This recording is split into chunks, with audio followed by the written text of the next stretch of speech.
Now, Chief Meteorologist Scott Dorval with the On Your Side forecast.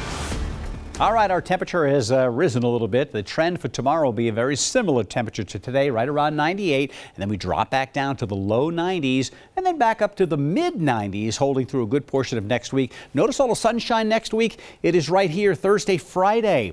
More cloud cover increasing over the state and the chance for some lightning. And that's why we may have a red flag warning issued for the day tomorrow for many locations. So your weather apps, or if you have my Facebook page, notification turns on, it will tell you when there are warnings issued.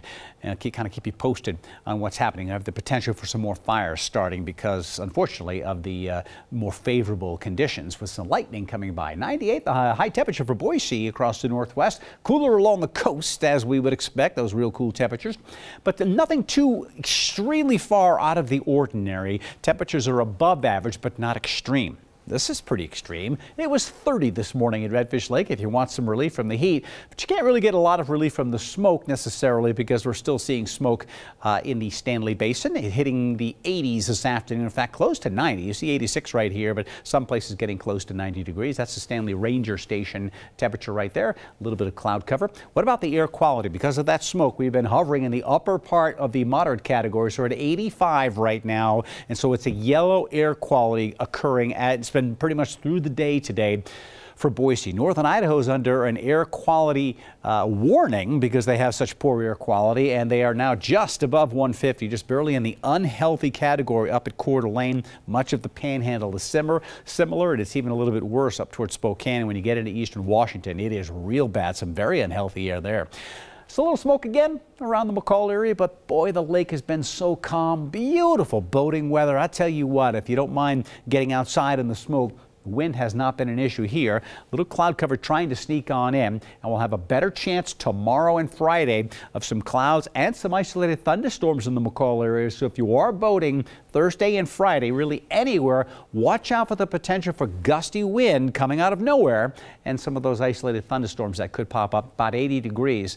And then as we go into the weekend, the sun comes right back out, hopefully with a little less smoke, but 80 to 85 over the weekend. Here's the latest radar and cloud cover here. Now this is ground clutter, the green that doesn't move. There was some isolated showers mixed in here. This is a gust front. That's really blowing dust that the radar is seeing. And so Glens Ferry, it will be, let's see, that's about 15 minutes or so for the gusty wind to get to you. Mountain Home Air Force Base, there's another little gust front right in here. Sometimes these will trigger storms, but there's just so limited moisture. I don't think that will necessarily happen, although that might be happening right here as we look at this. So there might be an isolated shower trying to pop up and go into Glens Ferry. But some gusty breezes here, 25 to 35. A little cloud cover coming towards Boise, may not make it, but if you get a little gusty breeze, it's mostly from these showers and storms that are dying out to our south. The debris, the leftover cloud cover, will push up to the north. And as it does, as it moves on in, it will just really give us a little cloud cover and a mild night tonight. As we go to the day tomorrow, temperatures are going to be hot again. So this entire region under a fire weather watch because of the increased cloud cover with the chance of lightning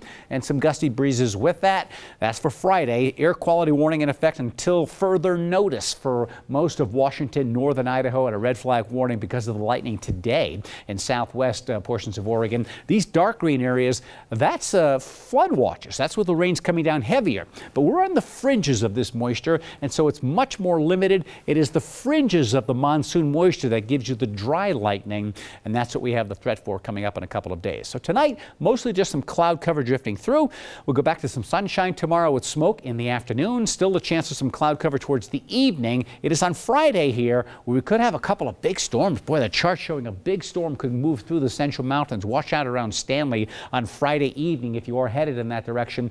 And an isolated storm and some dry lightning strikes are possible. My exclusive true view of tomorrow's weather today will be flirting with that 100-degree mark again tomorrow. We'll call it partly cloudy. The areas of smoke as similar conditions are likely. So almost a carbon copy of what we've had today. And in the evening, more cloud cover with a chance for an isolated storm or some gusty breezes popping up. 96 in Garden Valley tomorrow, 93 in Idaho City, 95 in Council, about 88 degrees throughout Long Valley, a 20% chance of a storm popping up tomorrow. Stanley and Sun Valley, you'll be in the mid-80s with an isolated storm popping up later in the day. My extended forecast, there's that cool down. That hasn't changed. It's still on target for Saturday or I should say Friday and Saturday, with Saturday being the sunnier day. Saturday looks like a nice day. Notice the low temperatures dropping to the low 60s. I like that. It's going to be nice again. Kind of leveling off next week. Yeah, not real hot. No hundreds showing up except maybe tomorrow. Okay. All right. Thanks, Scott.